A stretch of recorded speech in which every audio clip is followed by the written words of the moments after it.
Friends అందరికీ నమస్కారం friends ఇప్పుడు అందిన వార్త జూన్ 30వ తారీఖు వరకు అంటే కనుక వచ్చే నెల 30వ తారీఖు వరకు కూడా ఈ రూట్లలో రైళ్లన్నీ కూడా రద్దు చేస్తున్నామని చెప్పి రైల్వే శాఖ అయితే ప్రకటన చేసింది. దానికి సంబంధించిన వివరాలు ఈ వీడియోలో తెలుసుకుందాం. ఏ రైళ్లు రద్దు కాబోతున్నాయి ఏంటనే వివరాలు అయితే కనుక వీడియో పూర్తిగా చూడండి, అప్పుడే కంప్లీట్ ఇన్ఫర్మేషన్ అయితే అర్థమవుతుంది. అలాగే చాలామంది వీడియోస్ చూస్తున్నారు కానీ సబ్స్క్రైబ్ చేసుకోవడం లేదు ఫ్రెండ్స్, దయచేసి సబ్స్క్రైబ్ చేసుకోండి. ప్రభుత్వం నుంచి వచ్చే ముఖ్యమైన అప్డేట్స్ అన్ని మిస్ కాకుండా మీకు ముందుగానే తెలియజేయడం జరుగుతుంది. అలాగే వీడియోని లైక్ చేసినట్లయితే మరింత మందికి సమాచారం చేరుతుంది. వివరాల్లోకి వెళ్ళిపోదాం. ప్రయాణికులకు బిగ్ అలర్ట్, ఆ రూట్లలో జూన్ 30 వరకు రైళ్లు రద్దు. వివరాలు చూస్తే 3వ లైన్ నిర్మాణ పనులు కొనసాగుతున్నందున మే 27 నుంచి జూన్ 30వ తారీఖు వరకు పలు రైళ్లను రద్దు చేస్తున్నట్లు దక్షిణ మధ్య రైల్వే అధికారిక ప్రకటన అయితే విడుదల చేసింది.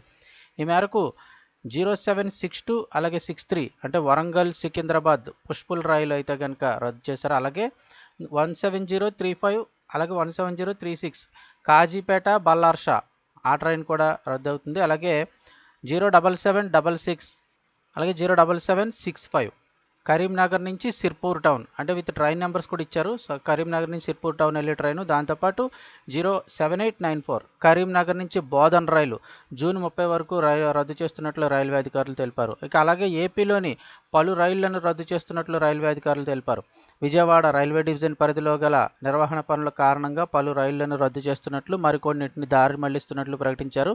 ఏపీ వైపు చూసుకున్నట్టయితే 07977 అలాగే 07978 నెంబర్ గల విజయవాడ బెట్రకుంట మధ్య నడిచే ట్రైన్ మే 27 నుంచి జూన్ 23 వరకు కూడా రద్దు చేశారు. వీటితో పాటు మే 27 నుంచి 31 వరకు, జూన్ 3 నుంచి 7 వరకు, జూన్ 10 నుంచి 14 వరకు, అలాగే జూన్ 15 నుంచి జూన్ 21 వరకు కూడా 17237 17238 అనే నెంబర్ గల బెట్రకుంట చెన్నై సెంట్రల్ ట్రైన్స్ రద్దయినట్లు తెలిపారు.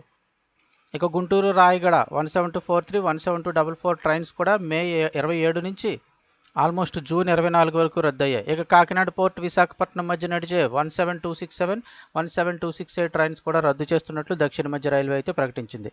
సో వీడియో తప్పకుండా లైక్ చేయడం మర్చిపోకండి, మరింత మందికి సమాచారం చేరుతుంది.